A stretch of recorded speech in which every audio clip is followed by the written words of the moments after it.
대해서 분석 의뢰를 받고요. 여기 신한철 팀장님 계시고 또 이동재 전문가님 계시고 데이터 분석과 관련돼서 연이 좀 있었습니다. 그래서 제가 한국 데이터 사이언티스트 협회가 처음에 창립된 이유 자체는 데이터 분석을 전공하지 않더라도 수학이나 통계나 확률이나 이렇게 복잡한 머신러닝, 딥러닝 얘기 많이 들어보시잖아요. 그걸 전공하지 않으신 분들도 내 일상의 데이터, 내 로컬 PC에 있는 내가 흔히 다루고 있는 그런 데이터들을 어떻게 바라볼 수 있고 어떻게 다룰 수 있는지에 대해서 쉽게 일반인들에게도 쉽게 설명하고 교육하고 컨설팅해주는 그런 역할들을 하고 있습니다. 그래서 오늘 여러분들께서 데이터 분석을 잘 하시는 분들도 오셨고, 그다음에 데이터 분석 오늘 처음 보신 분도 있으실 거고, 데이터 분석 관심을 갖고 계시지만 도대체 그게 뭔데라고 생각하시는 분들이 다 이렇게 돌고 계실 거라고 생각이 됩니다만, 기본적으로 데이터 분석의 본질, 그리고 우리가 이 시대의 데이터 분석이 왜 필요한지에 대한 부분들을 좀 중점적으로 여러분들께 알려드리도록 하겠습니다. 긴장 놓으시고 편하게 얘기 들으시면 될 것 같아요. 그리고 언제라도 질문은 손 들고 해주시면 바로바로 질의응답 코너로 전환이 되니까요. 부담 갖지 마시고 내용 들으시다가 질문해 주시면 되겠습니다. 소개받은 대로 저는 심리학 출신이에요. 심리학과 출신이 어떻게 데이터 분석, 우리가 공학이라고 생각하거나 과학이라고 생각하는 영역에서 데이터 분석을 이렇게 공부해서 여기서 특강을 하고 있을까라고 궁금하시는 분도 계실 텐데, 사실 이제 도구는 하나의 도구, 툴일 뿐이고요. 결국 데이터를 통해서 우리가 분석을 한다는 것은 사람의 문제를 데이터라는 도구를 통해서 어떻게 해결할 것인가를 고민하는 학문이다 보니까 오히려 사람의 문제들, 일상의 문제들, 사람의 행동과 생각과 사고와 인지와 감정들에 대해서 많이 생각하시는 사람이 오히려 데이터 분석의 툴을 약간만 배우더라도 훨씬 더 잘해내더라. 그런 포인트에서 데이터 분석을 좀 생각해 보셔야 될 것 같습니다. 진짜 데이터가 그놈의 데이터라고 얘기할 정도로 어마무시하게 이제 확산이 되고 많은 강의들도 있고 많은 아티클들도 있고, 유튜버들이 예전에는 그냥 재미있는 영상 올려가지고 조회수를 올렸는데 요즘엔 데이터 분석한다고도 영상을 올리면 많은 분들이 조회를 하는 정도로 데이터 분석은 이제 뭔가 데이터 분석이 왜 중요하냐, 왜 해야 되느냐를 말하는 게 입 아플 정도로 많은 사람들에게 그렇게 확산이 되어 왔습니다. 근데 이제 한 가지 좀 궁금한 것이 제가 처음 데이터 분석을 이제 만지기 시작할 때가 2005년 정도였는데요. 2010년 정도의 직장 생활에서 이제 데이터 분석 업무를 주로 맡게 됐을 때는 데이터 분석이 왜 필요하고 데이터 분석을 하기 위해서 필요한 예산을 확보하기 위해서 팀장한테 200페이지짜리 보고서를 썼습니다. 데이터 분석을 해야 됩니다. 됐어. 뭘 데이터 분석까지 하니. 데이터 분석하려면 이런 툴이 필요하니까 좀 사야 됩니다. 됐어. 그냥 해. 하던 대로 해. 그걸 설득하기 위해서 노력했던 시간이 너무나 많았어요. 근데 이제는 우리가 자녀분들도 계시겠지만 국영수 공부해라 라고 하면 국영수 공부 왜 해야 돼요? 라고 물어보는 학생들이 별로 없어요. 당연히 해야 된다라고 생각할 정도로 이제 당연한 필수 과목인 것처럼 데이터 분석도 이 시대에 챗 GPT나 생성형 AI가 쏟아지기 그 직전에도 데이터 분석은 일단 해야 되는 필수 교양 역량이구나라고 생각할 정도로 굉장히 생각들이 많이 바뀌었습니다. 근데 그럼에도 불구하고 그놈의 데이터가 된 이유는 온갖 정책 정부에서 데이터 기반 행정 활성화 법률까지도 만들어내더라고요. 그걸 보면서 아직도 멀었구나라는 생각도 들지만 또 한편으로는 이런 또 아쉬운 생각이 들었죠. 우리나라에서 법률이 만들어진다는 건 두 가지 중 하나거든요. 하나는 진짜 안 하니까 하게 만들거나 아니면 너무 많이 하니까 못하게 하거나. 근데 데이터 기반 행정 활성화에 관한 법률에 해당되는 건 무엇일지에 대해서 스스로 한번 생각을 해보시면 될 것 같은 게, 이제 많은 글로벌하게 그다음에 국내 전 분야를 거쳐서 데이터 분석은 국영수와 같은 필수 역량이 되었음에도 불구하고 많은 분들이 데이터 분석이라고 하는 개념을 받아들일과 동시에 그 문턱을 넘어가기가 굉장히 어려운 현상은 진짜 데이터 분석이 어렵거나 복잡해서가 아니라 여러분들의 심리적 장벽을 두껍게 만드는 무엇인가가 있기 때문이라는 생각을 했어요. 그래서 그런 부분들을 무너뜨리기 위해서 저는 여러 곳에서 강의를 하면서 여러분들에게 데이터 분석이 어렵지 않다. 그 데이터 분석은 누구나 당장 할 수 있고 지금도 이미 하고 있는 것일 수도 있다라는 그런 부분들을 강조해드리고 생활 속에서도 데이터 분석을 녹아들게끔 노력을 해드리고 있습니다. 변화를 말씀드려야 되는 입장이에요. 그래서 여기 사진에 보시면 뭐 여러 가지 과거의 잔재들이 여기 보여지지만 오른쪽 상단에 있는 그 볼마우스 기억하시나요? 네, 볼마우스. 네, 볼마우스 지금 쓰고 계신 분 손 들어보시면 제가 스타벅스 상품권 드리겠습니다. 네. 아쉽게도 없네요. 네. 있으면 여기 보통품이나 이제 그 박물관에 나중에 기부할 사물로 좀 잘 간직하라고 말씀드리고 싶어서 그러는데요. 자, 이 볼마우스는요, 예전에 우리 추억의 기기인데요. 지금은 누구나 할 것 없이 다 광마우스를 쓰고 있죠. 네. 근데 예전에는 이 볼마우스를 썼을 때는요, 이 볼마우스에 먼지가 묻으면 마우스가 잘 안 돌아가요. 네. 다들 고개 끄덕이고 공감하시는 분이 있으실 거예요. 안 쓰던 마우스 이렇게 서랍에서 꺼내다가 마우스 움직이면 안 움직여요. 네. 그래서 그 뚜껑을 딱 까서 돌려가지고 볼을 꺼낸 다음에 물로 깨끗이 씻깁니다. 네. 씻어가지고 그 다음에 그 먼지들을 다 잡아떼고 나서 수건으로 닦았는데도 안 돌아가요. 그러면 이제 드라이로 말리거나 햇볕에 말려가지고 뽀송뽀송하게 만든 다음에 마우스볼을 놓고 돌아가면 마우스가 돌아갔습니다. 자, 이 마우스가 언제 사라졌는지, 몇 년 몇 월에 사라졌는지 아시는 분 손 한번 들어보실게요. 스타벅스 상품권 드리겠습니다. 자, 너무나 당연했던 이 마우스가 이제는 너무나 당연한 광마우스로 바뀌었어요. 이 과정에서 얻게 되는 귀찮음과 그 다음에 낯설음은 어마무시했을 텐데도 불구하고 아무렇지 않게 그 변화에 적응해서 우리들은 사용하고 있습니다. 그 아래에 있는 개 이름 뭔지 아세요? 네. 저희 개 이름 쿠키인데요. 저는 이제 쿠키가 아니라 이제 라이코스라는 애입니다. 네. 대한민국 최초로 검색 포탈 사이트를 광고했던 행운 개죠. 행운견이죠. 이 친구가 이제 마지막에 검색어를 저기 멀리 던지면 걔가 엄청난 빠른 속도로 가서 검색어를 딱 누르고 들어와서 딱 오면 주인이 뭐라고 하죠? 잘했어, 라이코스 이러잖아요. 네. 어느 순간에 라이코스가 검색어를 찾아서 떠난 다음에 돌아오질 않아요. 네. 그런 상황이 지금 현재 일상입니다. 아무렇지 않게 네이버를 쓰고 있고 다음을 쓰고 있고 구글을 쓰고 있죠. 정말 많은 생활의 변화가 있었고 데이터 분석이라는 관점에서 볼 뿐만 아니라 AI나 IT 관점에서 봤을 때도 굉장히 많은 변화가 있었고 정말 어마무시하게 여러분들 손안에 다 핸드폰도 가지고 계시잖아요. 그런 변화에도 우리는 아무렇지 않게 적응하고 일상을 살아가고 있습니다. 그리고 그 이 변화는 몇 년 몇 월에 사라진지도 모르게 일상에 스며들어가지고 신압으로 바뀌게 하고 있었죠. 자, 그러면 지금 우리가 데이터 분석을 논하기 전에 이 얘기가 먼저 많았습니다. DX, 디지털 트랜스포메이션. 그래서 진짜 모든 제가 기업 강의 굉장히 많이 다니는데 기업 갈 때마다 DTDX가 정문에 안 쓰여 있는 기업 별로 없어요. 그리고 모든 교육이 다 DX 교육, DT 교육입니다.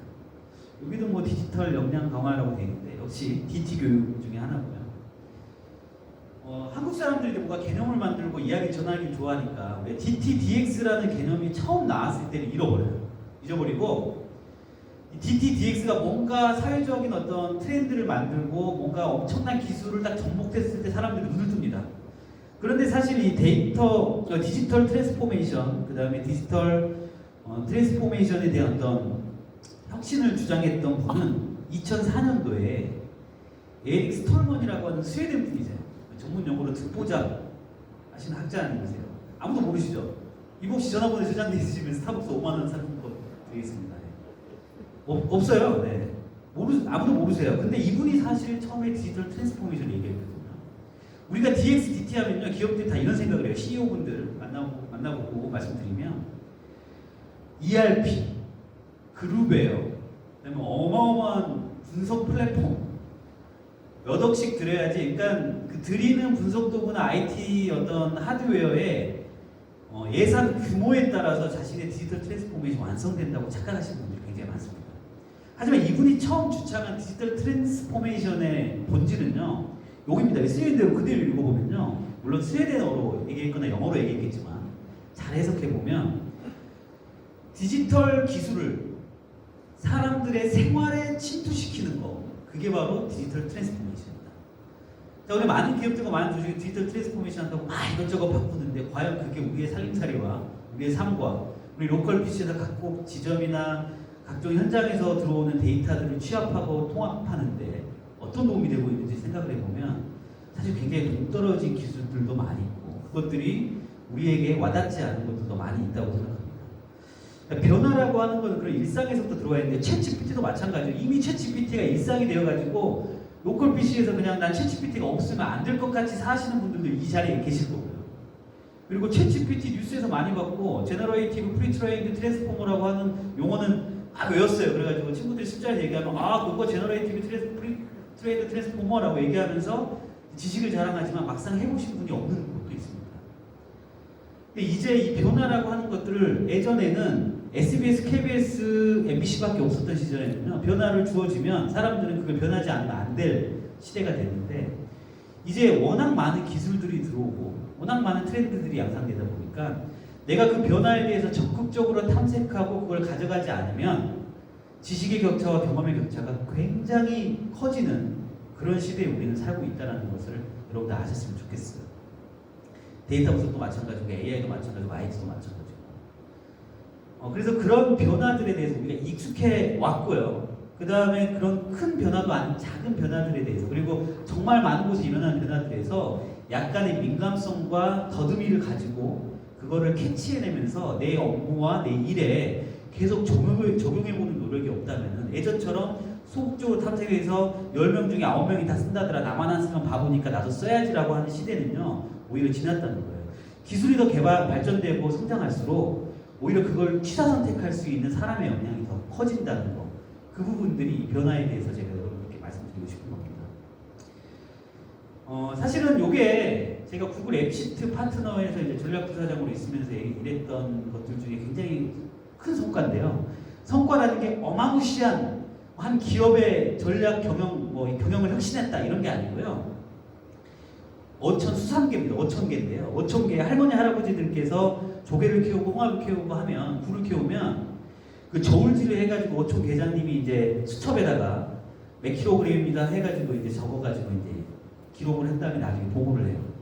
이게 몇 킬로인지에 따라서 그 우리 어촌에 계신 할머니 할아버지 분들의 수입이 결정이 되거든요. 자, 근데 다 메모장에다 써가지고요. 바닷물에 막 메모장 적셔져가지고 잉크가 번지고 할머니 할아버지도 다시 그 메모장 보려니까 내가 뭐라고 썼는지도 모르겠고 어촌 계장 마음대로 그냥 킬로그램 썼습니다. 전체 총 500kg가 되면은 600kg 합산인데 할머니들한테 다 5kg씩 나눠가지고 준 다음에 나머지는 다 자기가 먹었죠. 이렇게 현장에서 일어나는 이 수첩 한 장, 바닷물에 적셔진 번진 잉크 한 장 하나가 디지털 트랜스포메이션을 기다리는 현장이라는 겁니다. 저렇게 수첩 한 장을 디지털로 전환돼서 저울을 재면 그 저울을 잰 숫자가 컴퓨터로 들어오는 순간에 그 누구도 거짓말을 칠 수 없는 상황이 되거든요. 우리 아직도 화장실에 가면 체크리스트 있고 그다음에 여러분들 아직도 뭐 전자결제라는 게 있지만 전자결제 외에도 우리 스스로 개인 업무를 잘 생각해 보면 아직도 오프라인에서 디지털화되어 있지 않은 작은 것들이 많을 겁니다. 그것들을 내가 머리를 쓰고 이미 많이 널려져 있는 그런 기술들을 가지고 디지털화 시켜보는 노력, 그걸 조금이라도 나에 맞게끔 자동화 시켜보는 노력, 그게 바로 이 시대에 필요한 AI 시대에 필요한 여러분들의 실질적인 디지털 트랜스포메이션이라는 것을 말씀드리고 싶어요. 왜냐? 그 기술들은 더 많아질 거거든요. 우리가 마이크로소프트가 만들어낸 아주 엄청난 프로그램 하나 있죠, 여러분들. 네, 무슨 프로그램이죠? 이제 삶에서 절대 떼놓을 수 없는 프로그램.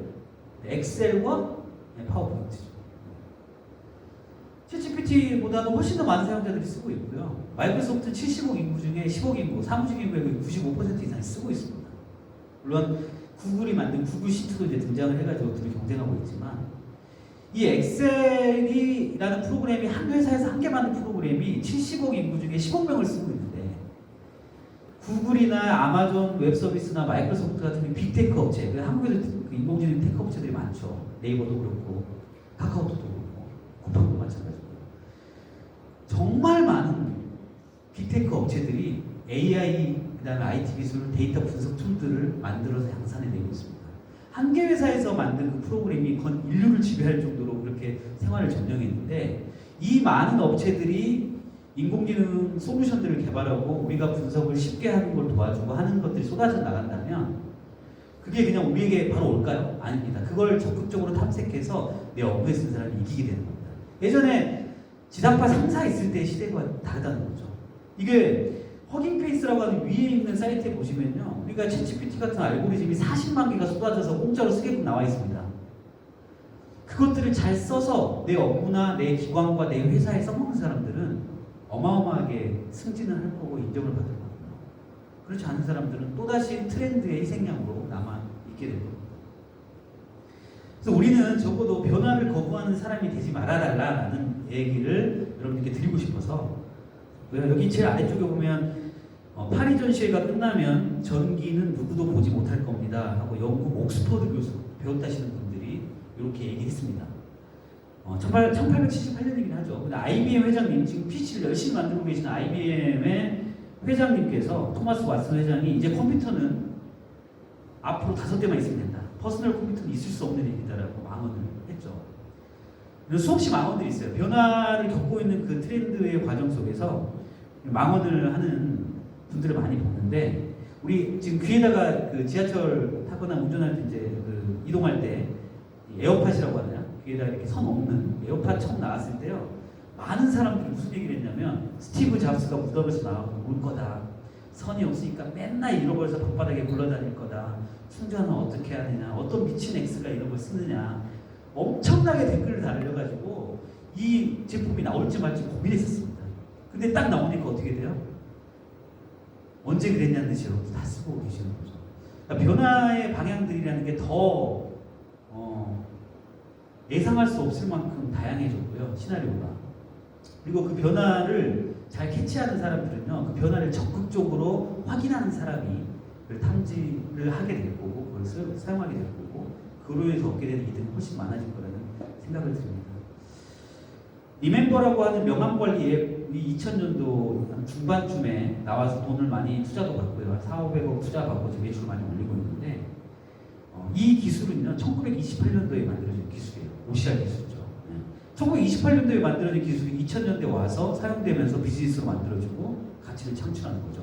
예전의 기술은요, 독점하고 소유하면 특허청에 특허 명세서 있잖아요. 그거 가지고 땅땅하면서 투자받고 그게 나의 매출이 되고 그게 나의 회사의 밸류가 됐던 시절이 있었는데, 이제 유사한 기술들, 경제 기술들이 쏟아져 나오면서 그 기술만 가지고는 그 어떤 가치도 만들어낼 수 없다. 그 기술을 잘 조합해가지고 만드는 이런 회사들이 이제 살아남을 것이다.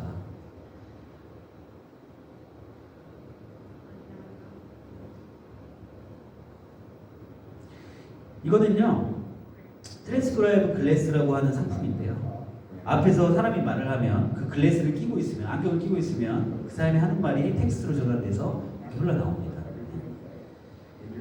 웨이트리스트를 지금 접수를 받고 있는 걸로 알고 있는데, 이게 이제 청각장애인 분들한테 굉장히 큰 도움이 되겠죠. 그리고 저처럼 이제 중학교 와서 고등학교 올라가는 시점에 영어를 포기했던 영포자들, 그리고 영어 포기자들이 이제 이런 말씀 많이 하잖아요. 나 영어 안 배울래. 나 만약에 돈 엄청 벌어가지고 통역사 데리고 다닐 거야. 내지는 언젠가 컴퓨터 기술이 굉장히 좋아지면 동시 통역기가 나올 거야 라고 하는 시대가 굉장히 오래됐는데, 이제서야 나오기 시작하는데, 여기에 한 30여만 원, 40여만 원 되는 이 기계의 기술은요, 다 2000년대 초반에 만들어진 기술을 조합한 겁니다. 우리가 기술을 바라보는 관점이 뭔가 새로운 기술을 만들어서 그걸 가지고 서비스를 만들어야 되겠다가 아니라, 우리가 데이터 분석도 마찬가지예요.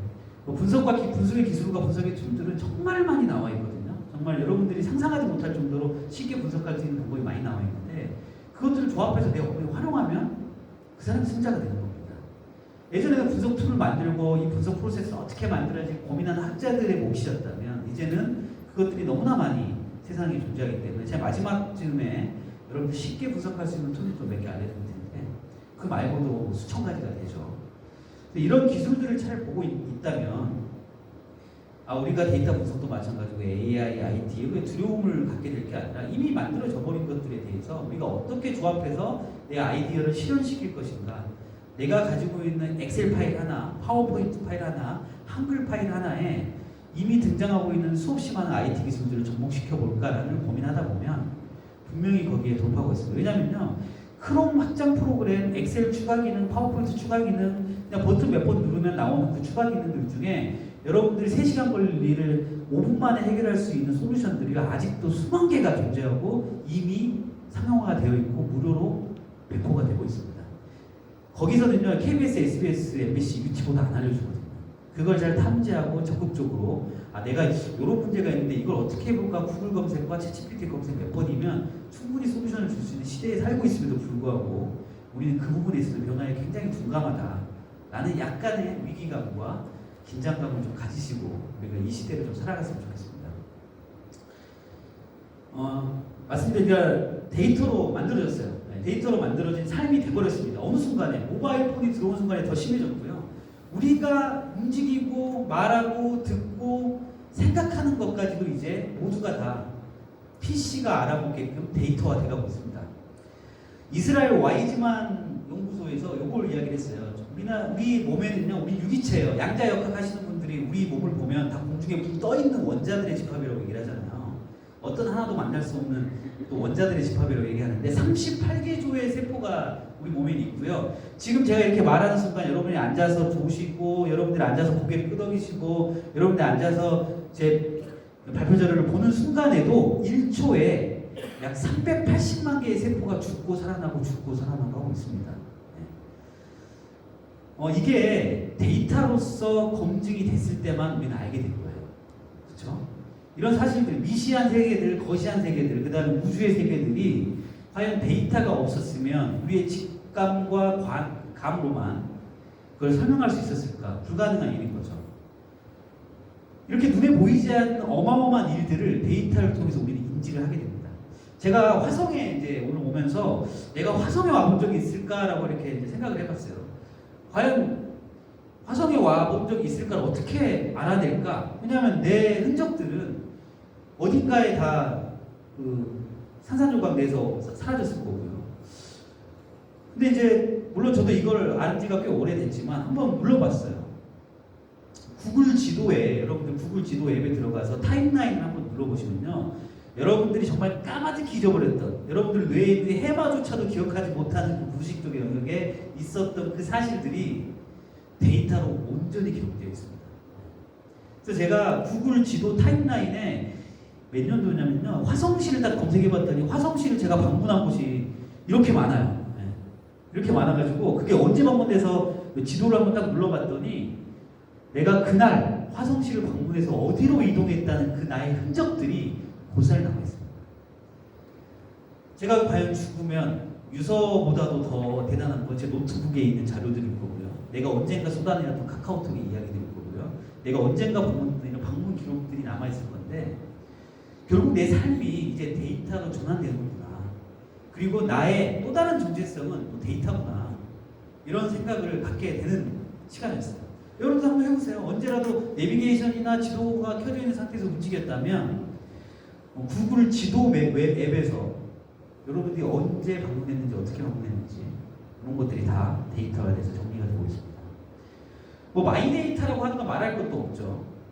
언제라도 내 개인정보가 털릴 것인지에 대해서 항상 불안한 세상을 살고 있지만 이런 것들이 잘 체계화돼서 정리화돼서 내가 몰랐던 계좌에 남아있는 38,000원을 빼고 싶어서 막 안달났던 시절도 있고요. 이걸 보니까 내가 휴면 계좌로 남아있었던 각 계좌들에 남아있는 돈부터 시작해서 내가 살아왔던 모든 금융 이력들이 다 저장돼서 어딘가에 있다는 거. 어찌 보면 내가 기록하고 내가 주체적으로 적어왔던 기록들보다도 나의 흔적들이 더 많이 데이터로 전환돼서 남아있는 세상에 우리 살고 있다는 말씀을 드리고요. 여러분들이 무심코 누르는 클릭 하나 구글 애널리틱스라고 하는 분석 툴이라든가 핫자라고 하는 그런 분석 툴들은요. 여러분들이 무심코 사이트에 들어가서 어느 공간에 어느 영역에서 스크롤을 많이 머물렀고 마우스 포인트를 머물렀고 클릭을 했는지가 다 기록에 남아서 그 기업에 해당 정보로 제공이 되고 있습니다. 이런 세상에 살고 있습니다. 그래서 어찌 보면은 나의 또 다른 자아가 데이터로 변환돼서 어딘가에 머물러 있지 않나라는 생각도 들고요.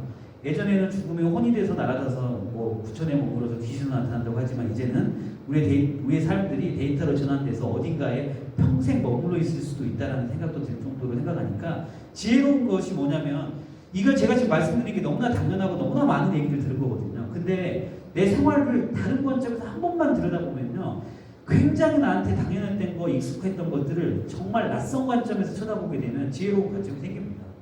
아, 내가 이런 삶을 살고 있구나. 이런 삶을 살았을 때 나는 무엇을 해야 될 것인가? 라는 고민들을 하게 되는 거죠.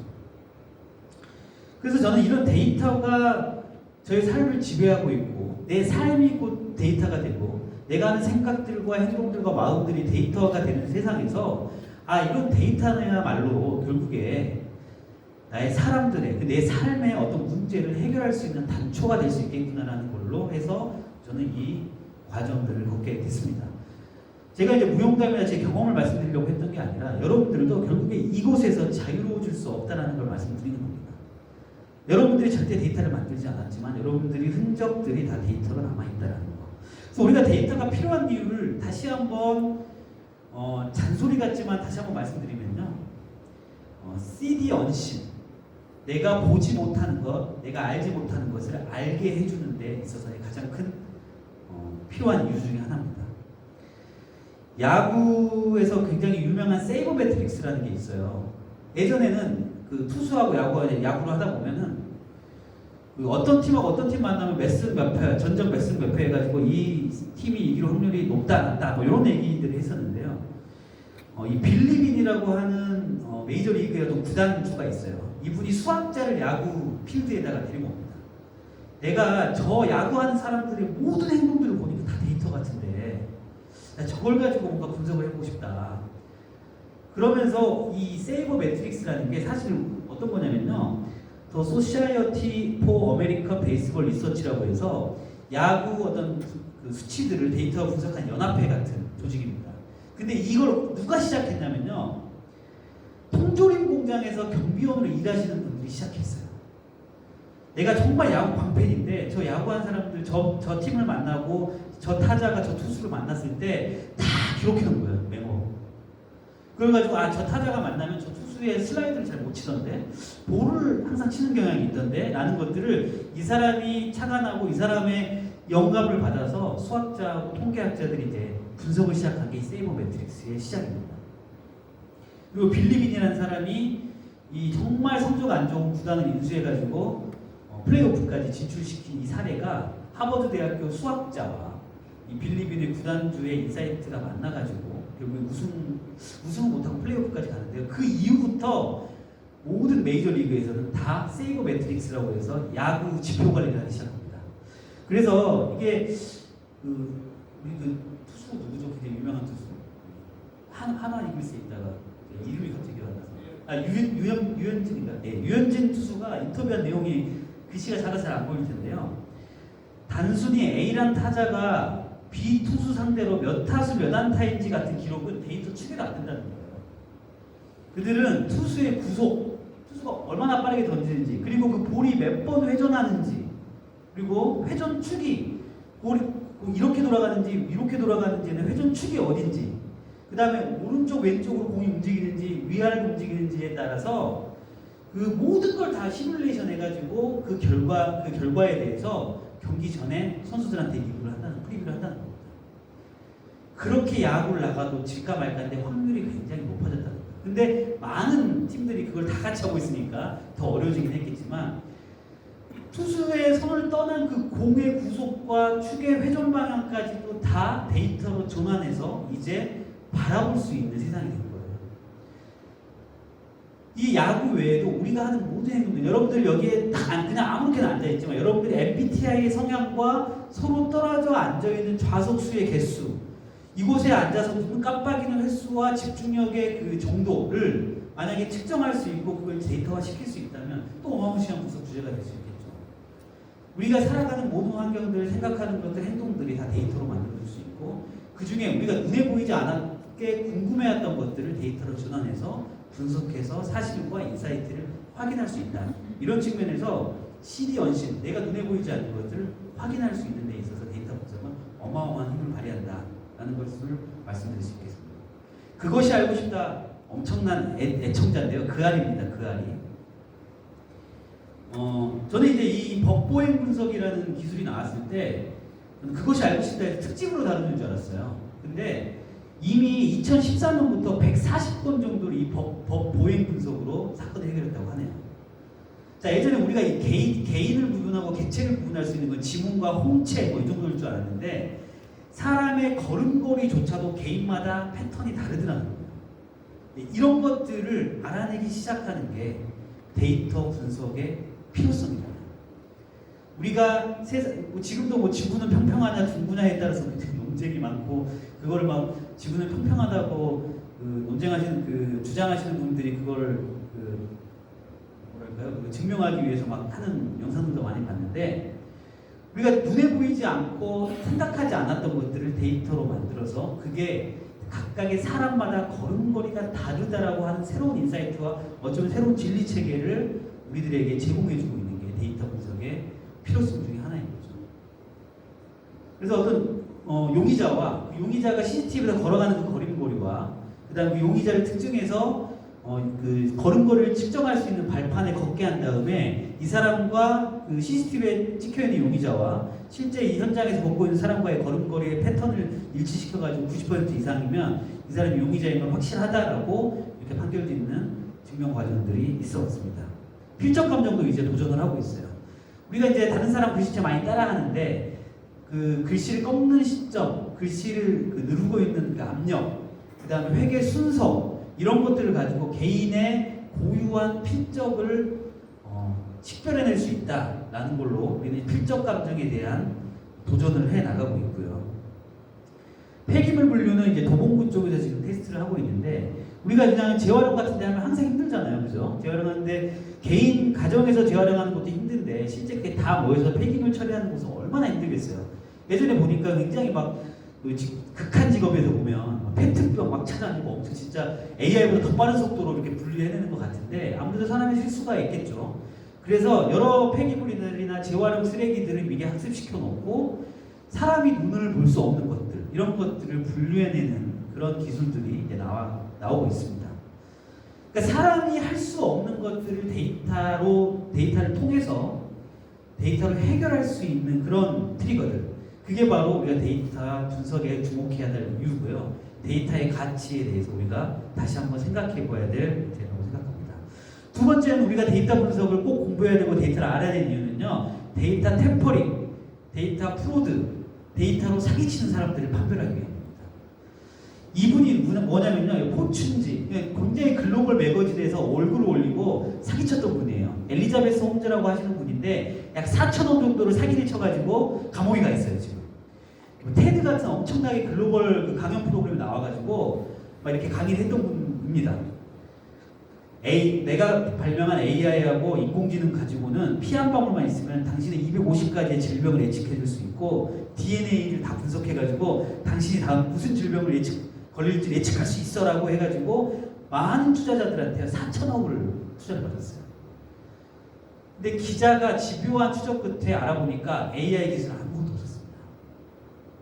데이터 사기 정말 많은데요. 정부 지원 사업 요즘 보면요 60% 이상이 다 뭐냐면요 인공지능을 이용한 뭐뭐뭐, AI를 이용한 뭐뭐뭐, 딥러닝을 이용한 뭐뭐뭐. 정말 사기를 치기도 쉽고요, 사기를 당하기도 쉬운 게 이 영역이에요. 그냥 인간도 알지 못한 영역을 이 모델링이나 머신러닝이나 딥러닝 같은 어마무시한 걸 가지고 와서 무기를 들고 나 이걸로 했는데 너 안 믿어? 라고 얘기하면 그게 휩쓸려 간다는 거죠. 적어도 우리가 그걸 돌리지 못하고 알고리즘을 못 만들더라도 저런 분석들은 안 될 것 같은데 정도의 감각은 우리가 국영수에서 사칙연산을 배우듯이 그렇게 조금씩 쌓아가야 되지 않나라는 생각을 가지고 있습니다. AI 내세워 투자 사기하는 거는요. 저 엘리자베스 홈즈뿐만 아니라 국내에도 굉장히 많습니다. 데이터 라벨링 한다고 그러니까 데이터 라벨링이라면요. 기계한테 학습을 시키기 위해서 얘는 고양이 사진이야, 얘는 개 사진이야 이렇게 라벨링하는 작업이 있는데요. 그 라벨링하는 작업으로 수천억을 그 정부에서 쏟아냈는데 200억 정도를 라벨링한다고 해가지고 다 뒤에서 돈 해먹고 이러면서 막 사업이 없어지기도 하고 이 데이터가 이제 굉장히 융성해지다 보니까 오히려 반대로 부작용들이 많아지기 시작하죠. 개나 소나 누구나 인공지능을 외치면 무조건 속아주는 이런 문화들을 많은 일반인들이나 데이터 분석을 공부하지 않은 사람들이 정확하게 인지하면서 뽑아줄 수 있어야 우리는 이런 세상에서 좀 더 자유로워질 수 있다는 생각을 합니다. 제가요 사주팔자를 공부를 하고 있는데요. 여러분들한테 지금 정묘일주에다가 식신, 겁재와 상관이 좀 두 개가 있으니까 말을 굉장히 잘하고 거짓말도 좀 잘 지어내고, 겁재가 있어서 경쟁심이 엄청 뛰어나고 비견과 겁재가 있어서 친인척들하고 사이가 안 좋고 너무 혼자 잘 살아가고요. 그 다음에 몇 년대 대운을 맡아가지고 식신, 상관과 천을기인이 있어가지고 대운이 저기 임진을 만나면 대운이 풀릴 사주입니다라고 얘기하는 순간에 제가 여러분들한테 여러분들이 알지 못하는 개념을 한 11개 정도만 얘기하면요, 제가 사주팔자 전문가가 됩니다. 그게 인간의 관성이에요. 내가 모르는 영역에서 개념들 5가지만 얘기하면요, 그분은 전문가가 됩니다. 그게 바로 사기치는 원리예요. 제가 여러분한테 만세력이라고 하는 식신, 상관, 편재, 겁재, 비견에 대한 이 얘기들을 몇 마디 하고 5분 정도 제가 여러분들하고 얘기를 하잖아요. 저는 사주팔자 전문가가 되고 복비 5만 원을 받을 수 있습니다. 하지만 사주팔자를 내가 조금이라도 공부했다면, 지금 제가 사주팔자 어떤 뭐 정부조사 제가 그런 얘기를 드리는 게 아니고요, 이런 게 그렇다는 겁니다. 제가요, 경기도 화성시 만성질환관리 기초검사 통계 한 9개 정도를 가지고요, 오른쪽에 있는 XGBoost 알고리즘과 LSTM 딥러닝 방식으로 화성시 만성질환 예측했더니 3년 뒤에 35세에서 40세까지요, 비만율이 89%니까요, 화성시는 정말 건강검진 정말 신경 잘 쓰셔야 됩니다라고 방금 얘기한 것들이 다 사기라면, 지금 이 장표에는요 하나도 진실이 없습니다. 근데 여러분들은 저 같은 사람이 나와서 이렇게 얘기하면 3년 뒤에 우리 35세에서 40세까지요 89%가 비만이 된대요. 큰일 났어요 라고 믿게 되는 이 과정을 어떻게 하면 벗겨볼 것인가, 저는 여기에 더 관심이 많습니다. 그래서 제가 지금 여기서 말한 거요, 저기 캡처하면은요, 여러분들 그 공공 데이터 포털에서 화성 데이터 가져온 거고요, 오른쪽에 있는 거는 챗 GPT한테 시켜서 코드 몇 개 만들어 달라고 했고요, 그 다음 왼쪽에 있는 XGBoost하고 LSTM 딥러닝은요, 데이터 분석 한 일주일만 공부해도 나올 수 있는 개념 용어들을 조합한 것뿐이에요. 하지만 이걸 가지고 투자 받을 수도 있을 만큼이라는 생각이 들어요. 우리가 그 데이터 분석과 데이터 머신러닝, 딥러닝이 뒤에서 설명드리겠지만 어렵지 않고요, 그 원리에 대해서 정확히 이해하신다면 사기치고 있구나 판별할 수 있는 그런 눈을 키워주기 위해서는 데이터 분석, 깊이 있는 데이터 분석 공부가 아니더라도 데이터 분석 원리와 개념 정도는 우리가 서로 같이 공감할 수 있어야 된다. 1907년도에 노스 아메리카 리뷰에 게재된 Lies, Damned Lies and Statistics라고 해서 거짓말, 진짜 거짓 같은 거짓말, 그리고 통계학, 이런 책이 나왔습니다. 그 통계에 대한 내용들이 여기 들어와 있어요. 데이터 정치에 활용되죠.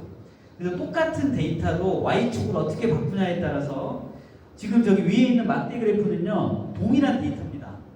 근데 Y축에 있는 데이터의 최소값과 최대값을 요리조리 바꿔가면서 제가 별로 차이 안 나는 내용을 오른쪽처럼 엄청나게 차이 나는 그래프로 둔갑시킬 수 있고요.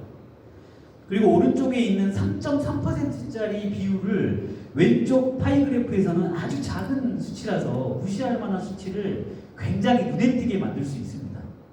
이게 바로 그 통계학에 주는 부작용이고요. 그 부작용을 식별할 수 있으려면 통계학을 알아야 된다는 거죠. 우리가 통계학의 공식들을 막 미분, 적분, 막 그 조건부, 집합 막 이런 것들을, 조건부, 확률 막 이런 거 공부하는 말씀드린 게 아니고요. 기본적으로 이 수치를 봤을 때 두려움 없이 그냥 저거 뭐야, 숫자 한번 살펴보니까 똑같이 40하고 50인데 왜 이렇게 차이가 많이 나는 거야 라고 한마디 던질 수 있는 그 리터러시, 그게 데이터 분석에 굉장히 필요한 영역이 아닌가라는 생각이 듭니다. 이걸 가지고 데이터 정치 많이 하거든요.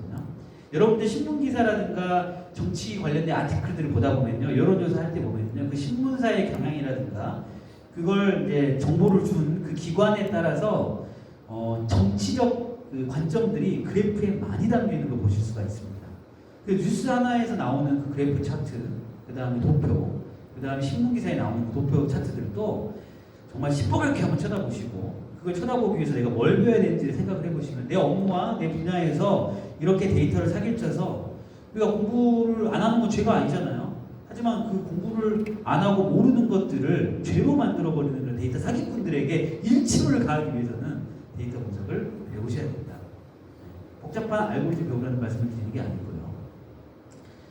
그 다음에 이제 이런 인과관계 오류들을 많이 사기를 칩니다. 지금 데이터 템퍼링이라고 하는 데이터 사기에 대한 주제를 말씀드리고 있어서 안 좋은 사례만 말씀드려 죄송한데, 인과관계라는 거는요, 원인과 결과예요. 근데 우리가 데이터 분석을 하다 보면요, 막 산점도 막 찍혀가지고 직선 쫙 그어가지고 이가 커지면 얘가 올라갈 거다라는 그래프 많이 보셨잖아요. 거기에도 사실은 속임수가 숨어 있습니다.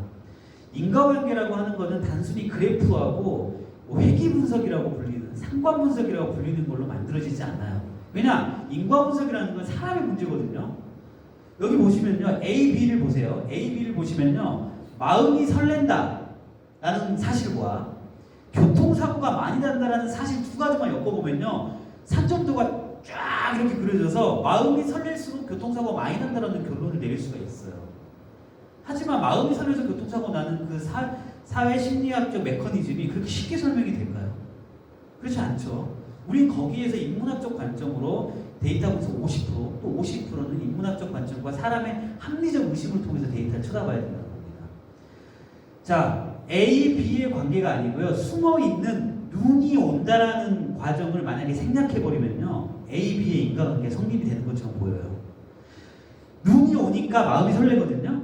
그리고 눈이 오니까 미끄러져서 교통사고가 많이 나거든요. 근데 C라는 항목을 지워버리면 A, B의 인과관계가 성립되는 게 데이터 분석의 위험성입니다. 그래서 우리가 데이터 분석이 필요도 하지만 데이터 분석 맹신에 빠져서는 안 되는 게, 데이터를 통해서 나의 생각을 검증하되 그들이 일어나는 현상들과 원리와 그 문제의식 속에는 항상 인문학적 관점과 사람이 상식적인 관점에서 그 데이터를 수사해야 돼요.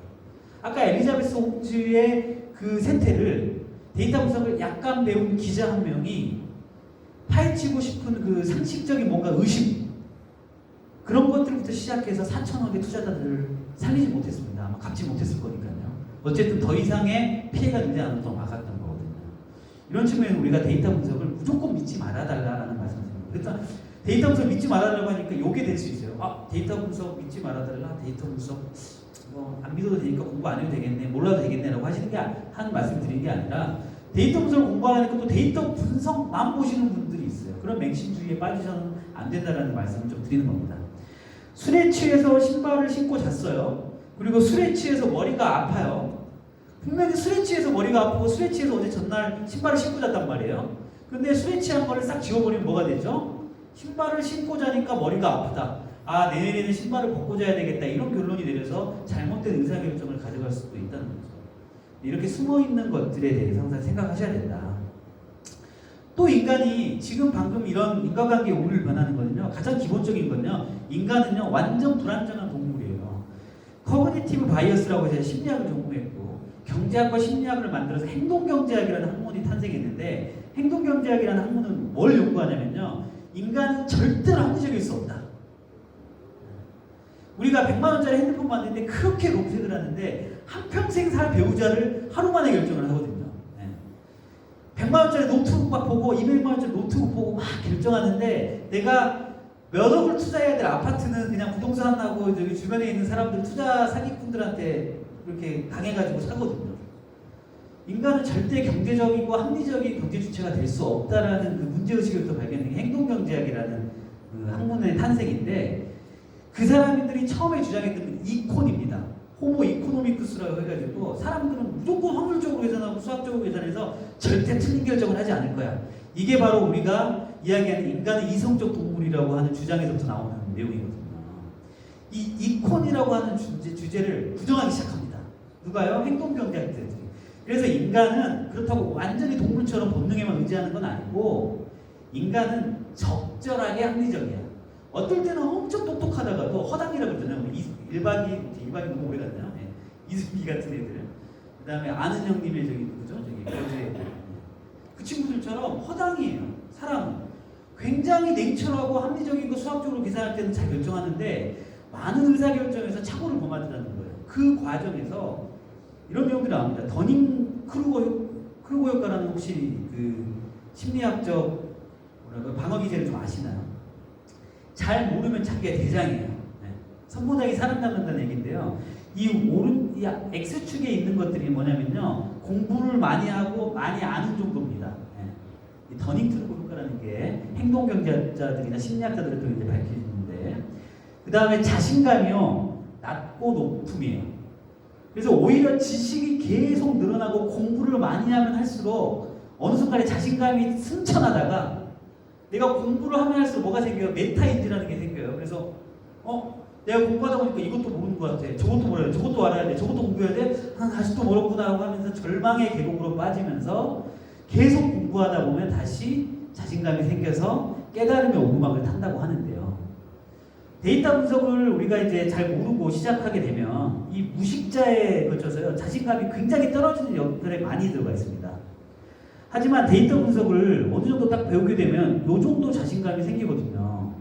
저는 아주 바람직하다고 생각합니다. 여기까지 가실 필요도 없어요. 왜 굳이 이 행복한 삶에서 절망의 계곡에 빠지시려고 합니까? 그게 아니고요. 조금만 공부해도요, 이 자신감이 생깁니다. 네. 하지만요, 어느 순간 어설프게 공부해가지고 이제 이런 거 있잖아요. 팀장님이나 막 이렇게 그 과장님들이 데이터 분석 교육과정 1박 2일 들고 와가지고 이제 나 알았어. 아까 제가 말한 XG 부스 LSTM이냐? LSTM 분석을 한번 해봐야 되는 건 아니야? 이렇게 한 번에 던질 때 실무자들은 죽어나는 거거든요. 그렇죠?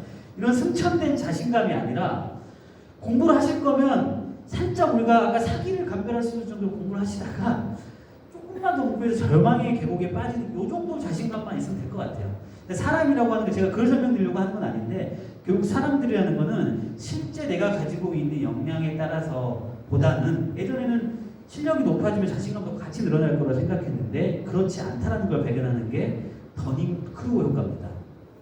조금만 알면 이런 사람들이 이제 사기치고 다니는 거죠. 여기 자신감에 승천하는 사람들이 누구를 사기를 쳐요? 요 그래프에 있는 여기 있는 사람들. 근데 오히려 이제 그걸 넘어선 사람들은요, 내 기술과 내 지식이 과연 사람들에게 누가 되지 않을까? 그리고 내가 모르는 게 너무 많은데 사람들한테 알려드릴 수 있지 않을까? 알려드리는 게 없지 않을까라는 절망의 계곡 속에 사는데요. 저는 지금 정말로요, 여기에 살고 있습니다. 한순간에도 눈뜨면 변하는 그 AI와 IT 기술과 데이터 분석 알고리즘이요. 지금 여기 살고 있습니다. 그래서 끊임없이 공부를 하려고 노력하는 거지만 여러분들이 여기에 빠진다는 게 아니라 이 정도의 자신감을 가지고도 충분히 살아갈 수 있으니까 데이터 분석에 너무 멀리 가지 마시고 가까이 살펴보시라는 거고요. 또 사람의 인지적 편향 중에 생존자 편향이라는 게 있어요. 2차 세계대전 때 막 전투기가 총알을 엄청 맞았는데 살아 돌아온 거예요. 야, 이 사람들은 어떻게 살아 돌아왔지 해가지고 살아 돌아온 전투기를 다 분석합니다. 살아 돌아온 전투기를 분석하는 거예요. 야, 근데 여기 저렇게 살아 돌아온 그 전투기를 분석하니까 이렇게 총알 많이 받은 데를 잘 보강을 하자 라고 결론을 내려요. 야, 아무리 생각해도 이상한 거예요. 여기를 엄청나게 맞았는데도 살아 돌아왔단 말이에요. 우리가 중요한 건 살아 돌아왔느냐 죽었느냐의 문제면 어떠한 연구자가 이런 게 해요. 살아 돌아온 사람들이 맞은 총알을 분석하지 말고 이 살아 돌아온 전투기가 맞지 않은 곳을 분석하자. 살아 돌아오지 않은 전투기는 분명히 이런 곳을 맞아가지고 살아 돌아온 전투기가 맞지 않은 곳을 맞아가지고 돌아오지 않았던 거 아니냐. 그래서 모든 사람들이 다 그 전문가들이 석박사들 전문가들이 흔한 말로 벙쪄가지고 이거 쳐다봤다는 거 아닙니까? 실제로 있었던 일이고요. 우리가 그냥 분석이라고 하는 거에만 이렇게 또 얽매여서도 안 된다는 말씀을 여기서 또 드리는 거고요. 인간은 너무나 이성적이어서도 너무나 감성적이어서도 안 되는 굉장히 불안정하고 제한된 합리적인 동물이기 때문에 우리는 좀 더 나의 의사결정과 내 정책과 내 생각들을 증명할 수 있는 것들을 탑재를 시켜야 된다는 말씀을 드리는 겁니다. 유명한 인지적 편향 중에 하나인데요. 우리 귀신 본다라고 얘기하고 뭐 성모 마리아상 뭐 이런 것들을 뭐 보고 그러잖아요. 그다음에 예수님이 나타났다, 화성에 보면 사람이 살고 있다, 뭐 이런 것들이 있는데 인간의 기본적인 본성입니다. 아포페니아라고 불리는 것들은요, 관련 없는 것 사이에 의미 있는 연결을 의미를 부여하는 경향이에요. 인간은.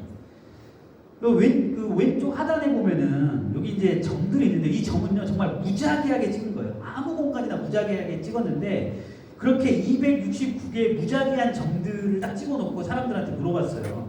점 4개를 연결하는 선이 몇 개나 만들어질 것 같나 했더니 워낙 무작위하게 찍혀있으니까 별로 안 만들어질 거라 생각했는데 무작위하게 만들어진 점들 사이에서도 이렇게 많은 선들을 점 4개를 연결할 수가 있습니다. 여러분들이 그냥 연습장에다 점을 막 아무렇게나 찍는다 생각해보세요.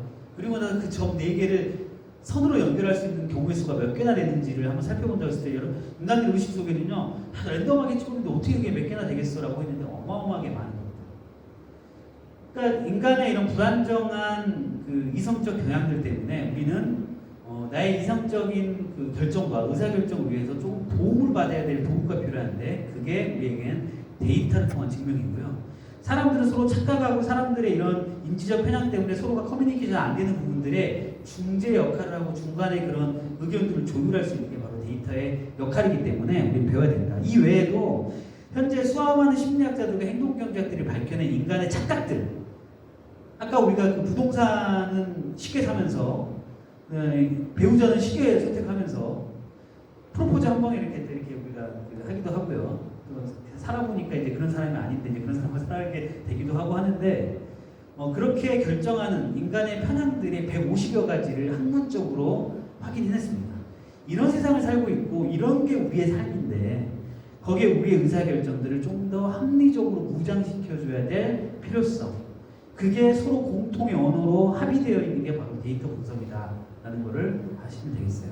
그래서 우리는 데이터 분석을 배워야 되는데 데이터 분석을 배우는 구글 회사에서요 데이터 사이언티스트라는 말 들어보셨죠? 데이터 사이언티스트라는 말을 이제 가끔씩 얘기하시는데 데이터 사이언티스트가 되려면요 구글은요 이 과정을 다 거쳐야 된다라는 사람들의 절망의 기록에 빠뜨립니다. 수학도 잘해야 되고 확률도 잘해야 되고 통계도 잘해야 되고 프로그래밍 잘해야 되고 머신러닝, 딥러닝, 그 다음에 피처 엔지니어링, 자연어 처리, 데이터 시각화, 그리고 그거 만든 거 갖다가 프로그래밍 해가지고 사람들 보게끔 런칭도 하고 그 다음에 비즈니스 도메인도 있어야 된대요. 세상에 이런 사람들이 누가 존재하냐 봤더니 사실 없습니다. 구글에서 난다긴다 하고 있는 머신러닝 전문가들도 이 중에 하나는 결격사유가 있어요. 뭔가 모르게 데이터 분석하면 뭔가 있어 보이고 뭔가 어려워 보이고 그런 학문적 체계에 그들만의 전유물을 만들어가면서 우리가 데이터 분석하는 것들에 대한 진입장벽을 세우는 것은 굉장히 어려운 저는 현실이라고 생각하고요. 그것들은 사실 다 이 데이터 사이언티스트가 만드는 환상이라고 생각을 하거든요. 그 데이터 사이언티스트가 누가 말했는지, 아까 디지털 트랜스포메이션을 누가 말했는지 그 스웨덴 학자 이름 말씀드렸잖아요. 이름 벌써 까먹었어요. 그 정도부터 보자 박자분이 얘기하신 것들이 와전되고 하는 건데요. 데이터 사이언티스트를 처음 말하신 분이 이분입니다. 이분은요 아까 말한 이것들 다 전공하지도 않았습니다. 링크드인이라고 하는 그 SNS 서비스에서 제품 개발하는 사람인데 이 사람이 사람들이 어떻게 하면 클릭을 많이 할지, 사람들이 어떻게 하면 좋아요를 많이 누를지, 사람들이 어떻게 하면 친구 관계를 맺게 될지를 연구하는 사람 중에 한 명이었는데 이 사람이 자신이 일을 하도 잘하니까 당신과 같은 사람을 뽑으려면 뭐라고 뽑으면 좋아요로 했더니 자기 친구랑 막 술자리에서 얘기하다가 야 우리 같은 직업은 데이터 사이언티스트로 하면 좋겠어 라고 딱 얘기했더니 그걸 하나 집어가지고 많은 사람들이 데이터 사이언티스트의 옷을 입혀서 수학, 통계, 확률, 머신러닝, 딥러닝, 자연어 처리, 피처 엔지니어링까지 다 잘해야 되는 사람으로 둔갑시켜버렸어요. 하지만 이 사람이 처음에 얘기했던 데이터 사이언티스트의 첫 번째 포인트는요 이겁니다. 유니크 블렌드 오브 스킬, 나한테 맞는 도구, 그게 엑셀이라도 좋고 계산기라도 좋고요, 한글과 컴퓨터의 계산 기능이라도 좋고요, 챗 GPT라도 좋고요, 그런 나한테 맞는 유니크한 스킬들을 조합해서 나에게 주어진 엑셀 파일, CSV 파일, 텍스트 파일의 이 파일들에 있는 내용들을 거기에서 스토리텔링, 인사이트, 판타스틱 스토리를 만들어내는 사람이 데이터 사이언티스트라고 소개를 했었어요. 근데 그게 사람들에게 막 등장하면서 이런 굴곡진, 데이터 사이언스의 굴곡진 여정을 만들어내기 시작합니다. 그래서 우리는요 이렇게 생각을 하셔야 돼요. 데이터 사이언티스트는 없다고 생각하셔야 됩니다. 그래서 가트너라고 하면 이제 IT 글로벌 엄청나게 유명한 컨설팅 업체인데요. 이 시티즌 데이터 사이언티스트라고 하는 개념을 만들면서요 누구나 다 데이터 분석을 할 수 있다. 누구나 데이터 사이언티스트가 될 수 있다. 당신들이 무슨 분석 툴이 됐든 간에 엑셀의 피벗 테이블이 됐든 엑셀로 한 땀 한 땀 컨트롤 C 컨트롤 V로 만들어 됐든 내가 데이터에 겁먹지 않고 주장할 수 있는 사람이 있다면 그걸 가지고 이야기를 만들어내고 제가 아까 말한 데이터 분석만 가지고 답을 낼 수 없다고 했잖아요. 내가 가진 경험과 감, 그리고 내가 가진 비즈니스의 지식들, 내가 가진 다른 사람들과의 커뮤니케이션을 통해서 얻어낸 그 상식적인 직관을 가지고 내가 가지고 있는 작은 엑셀 컨트롤 C 컨트롤 V 묶은 그 데이터를 엮어가지고 이야기를 만들어낼 수 있는 사람이 진짜 데이터 사이언티스트입니다라는 게 바로 시티즌 데이터 사이언티스트 역할입니다. 그래서 예전에는 알고리즘하고 분석적 사고를 하면 탑이었는데요. 이제는 분석적 사고와 함께 그 분석적 사고에 만드는 결과물을 어떻게 하면 인문학적으로 해석할 수 있는지에 대한 그 관점이 중요해져서요. 데이터 애널리스트라고 하는 게 아니라 데이터 아티스트라고 하는 일들이 생깁니다. 데이터 아티스트는 나와 있는 숫자들을 그냥 숫자 그대로 믿어서 엘리자베스 홈즈처럼 사람들을 사기치는 게 아니라 그 숫자에 숨어진 의미를 곰곰이 파헤쳐 보면서 내가 숫자로 증명하지 못하는 직감과 경험들을 잘 버무려 가지고 이야기를 만들어낼 수 있다는 거죠. 그래서 분석적 사고 알고리즘 그리고 창의적 발상과 인문학적 관점에 있어서 균형된 사고가 데이터 분석의 첫 번째 역할입니다. 꼭 공부해야 될 역할입니다. 그래서 제가 말씀드리고 싶은요. 분석 종류는 굉장히 많습니다. SPSS에서 뭐 카이스퀘어 검증, 회귀 분석, 판별 분석, 그 다음에 머신러닝으로 들어가면 아까 잠깐 보여드린 엑스지 부스트, 아다 부스트, 그 다음에 뭐 랜덤 포레스트, 딥런 제가 말씀드린 거 아무것도 모르셔도 됩니다. 그런 분석의 종류들이 어마무시한데요. 왠지 내가 엑셀 피벗 테이블로 이렇게 걸어가지고 가고 엑셀 표 하나 만들어가지고 가면요. 이게 무슨 데이터 분석이야 라고 하는 그 시선들 그것들이 우리의 데이터 분석의 영향들을 망치고 있는 거예요. 수준 낮은 분석은 어느 곳에도 없습니다. 단순히 막대 그래프 하나 그려가지고 내가 가지고 있는 지식에 분명히 제가 그 분석하시는 분들 강의할 때 이런 얘기를 많이 들어요. 아이스크림 사장님이 우리 여름에 많이 팔릴 줄 알았는데요. 겨울에 많이 팔리는 걸 알아채셨어요. 그거 분석하는데 어렵지 않습니다. 그냥 계산기로 두드려도 돼요. 다들 여름에 많이 팔릴 거라 생각하고 여름에 프로모션 전략을 세우고 있는데 우리 아이스크림은요. 찰떡 아이스 같은 경우에는 겨울에 정말 많이 팔리거든요. 그죠? 따뜻한 아랫목에서 찰떡 아이스 먹으면 맛있거든요. 이 찰떡 아이스가 겨울에 많이 팔린다는 사실이 분석하는데 머신러닝이 필요하겠습니까? 딥러닝이 필요하겠습니까? 엑셀의 피벗 테이블과 엑셀의 행과 열로 구성되어 있는 열하나는 표 하나는 끝납니다. 거기에 어떤 스토리와 이미 우리가 알고 있는 관념과 인지적 편향들을 어떻게 극복할 수 있느냐가 데이터 분석의 본질적인 목적이다라는 거. 수준 낮은 분석 없습니다. 그래서 가끔씩 여기 빌리빈이고요. 이게 머니볼이라는 약간 영화 보시면 재밌어요. 막 수학 통계가 안 나옵니다. 재밌어요. 또 브래드 피트가 나오니까 재밌습니다. 그래서 이 사람이 이제 하버드 대학교 수학과 교수인데요. 이 사람한테 얘기를 해요. 그래서 여기서는 최신 AI 기술인 트렌드인 뭐 디스트레이티드 모델로 해서 막 영양 최적화라고 하세요. 그래서 그거 가지고 얼마 버는데 말 한마디에 수학자는 아무나 못하는 거죠. 자, 데이터를 가지고 내가 이걸 어떤 사실을 왜곡하는 걸 잡아내거나 내가 몰랐던 사실을 알아내거나 내가 잘못 알고 있었던 것을 알아내는 것이 데이터 분석의 첫 번째 목적입니다. 그리고 머신러닝, 딥러닝은요. 수없는 태평양 바다 같은 데이터 분석 중에 아주 일부분이에요. 막 데이터 분석하면 머신러닝, 딥러닝 배우려고 하는 거 그거 하지 않으셔도 됩니다.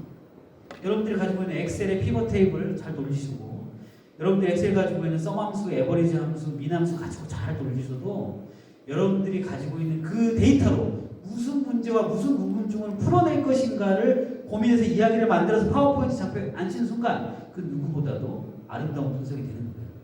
세상에는 수준 낮은 분석이 없습니다. 이게 대표적인 예인데요. 쇼핑의 과학이라는 책이에요. 꼭 읽어보시기를 추천드립니다.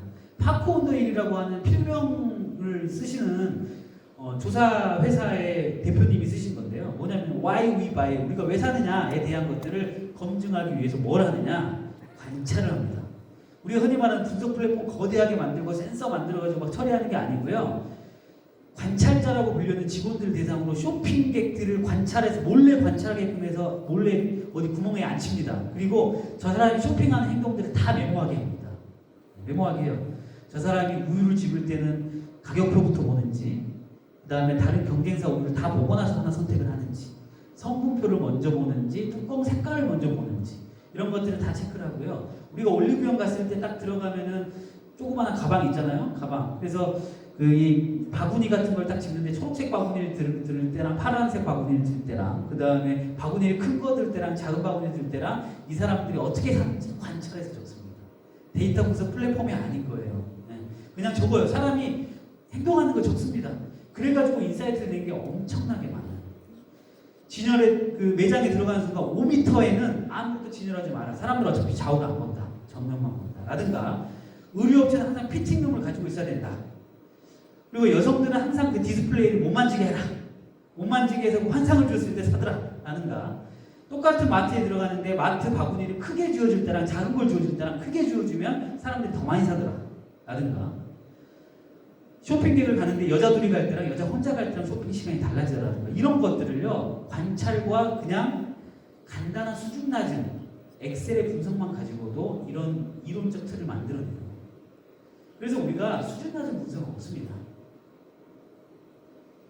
인구 피라미드 이거 얼마나 수준 낮은 분석인지 아세요? 데이터 분석 머신러닝 하시는 분들이 보면요. 근데 이 안에 담겨져 있는 세상의 미래, 그리고 이 피라미드가 알려주는 우리에 대한 위기감, 이런 것들은요, 딥러닝이 알려주지 않습니다. 이 간단한 그래프를 가지고도 우리의 인구는 어떻게 변할 것인지에 대해서 고민하고 그와 관련된 나의 경험과 실무자의 이야기들을 뒤섞는 것, 그 스토리가 바로 우리에게 필요한 거지, 수준 높은 이야기가 필요한 게 아니다. 그 대표적인 예가 바로 이거예요. 돈가스를 숟가락으로 잘라도 되고 나이프로 잘라도 되는데 굳이 이만한 전기톱 들고 와서 자를 필요가 있느냐, 이런 문제들이 굉장히 많이 봤습니다. 그래서 왜냐? 있어빌리티 하니까. 머신러닝 알고리즘 얘기하고 딥러닝 알고리즘 얘기하면 오, 저 사람 좀 배웠는데 이 얘기 하니까요. 정말 아무렇지 않게 풀 수 있는 문제들도, 계산기로 두드릴 수 있는 문제들도 데이터 분석을 배우는 그 강박에 그걸 가져와서 알고리즘을 돌린다는 거예요. 이걸 풍자한 장치가 바로 이 골드버그 장치죠. 이 골드버그 장치가 뭐냐면요, 미국의 만화가 루번 캐럿이라고 불리는 사람이, 그 사람 이름이 이제 골드버그입니다. 이 사람이 인간이 정말 쉬운 문제도 복잡하게 돌아가가지고 사람을 헷갈리게 만드는 그 문제를 풍자하기 위해서 1980년대에 만든 만화 주제거든요. 그래서 여기 보면은요, 17번째의 깃발을 끌어올리기 위해서 그러니까 깃발을 하나 올리기 위해서 17개의 단계를 거쳐서 깃발 하나 올리는, 손가락 하나 툭 올리면 될 문제를 17개의 복잡한 과정을 거쳐서 하나 올리는, 이걸 풍자한 내용이거든요. 저는 데이터 분석이 이래서는 안 된다고 봅니다. 데이터 분석의 장르도 굉장히 많고요. 그 다음에 데이터 분석은 복잡한 알고리즘이 아니라 지금 있는 데이터들을 어떻게 하면 잘 조합하고 내 이야기를 넣을 것이냐, 여기에 초점을 맞춰야 된다는 겁니다. 굉장히 아름다운 사진이지만 그 하나하나의 조각을 보면 정말 보잘것없는 조각들이거든요. 그것들이 만들어졌을 때 이런 아름다운 그림이 만들어지는 거고요. 제가 데이터 분석가들 많이 만나고요, 전문가들 많이 만나는데요. 그분들 다 못합니다. 데이터 분석에도 정말 많은 종류가 있거든요. 주제별로 다르고 분석 방법론도 다르고 내용들부터 다 달라요. 근데 그 중에 내가 나의 문제에 연관되어 있는 그 분석 방법론과 분석 툴들 한두 개쯤만 가지고 있으면 된다고 봐요. 그게 무엇인지는 구글에, 네이버에, 챗GPT에 물어보시면 답이 나오는 겁니다. 그래서 데이터 분석에서 제가 아까 복잡하게 만든 것보다 한국은 2차 세계대전 때 53만 명이 참전이라고 기록상에 남아있는 거 혹시 아시나요? 사망자 수가요. 참전 사망자 수가 53만 명입니다. 미국보다 더 많아요. 이렇게 그냥 놀라워요. 그냥 그래프 하나 그려주는 거예요. 통계표 하나 보여주는 거거든요. 한국이 2차 세계대전 참전에서 사망한 사람이 53만 명이고 미국이 48만 명이에요. 위키피디아 통계에서 보여주는 거고요. 자, 이게 제가 어떤 딥러닝, 챗GPT AI 알고리즘이 들어갔나요? 하지만 사람들에게 놀라움을 주는 게 바로 데이터 분석의 본질적인 목적입니다. 우리가 일본의 한일운동하고 독립운동했던 것도 2차 세계대전의 참전자 수가 나온 겁니다. 사망자 수. 그 사망자 수가 더 많았어요. 하지만 우리가 그때 대한민국 임시정부라서 임시정부를 인정을 못 받았기 때문에 이 사망자 수가 공식 기록으로 안 올라간 거예요. 대한민국이라는 이름으로. 53만 3천이라고 하는 그 키워드를 가져오는데 저는 분석하는데 5초가 안 걸렸습니다. 그게 바로 데이터 분석의 본질이고요. 화성시 소재 동물병원을 몇 개나 될까 그냥 쉽게 궁금했던 것들을 확인해보는 이 과정, 이게 데이터 분석의 본질이라는 거예요. 화성 인구가 얼마인지 아세요? 53만 2,626명이잖아요. 100만이 이제 그 앞에 두고 있잖아요.